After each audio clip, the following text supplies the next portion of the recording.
I ran into this last week. Here's what fixed it for me. Sending money on Sezzle can be a bit tricky if you're not familiar with the process, but it is straightforward once you know the steps.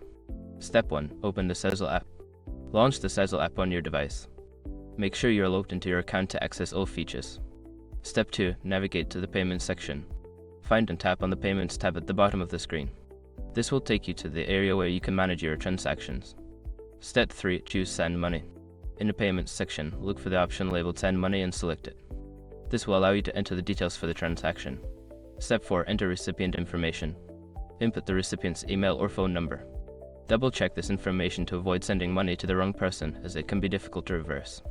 Step 5. Confirm and send. Before filing a refund or dispute, use the Sezzle link in the description to open the refund dispute deadline calculator and confirm your deadline.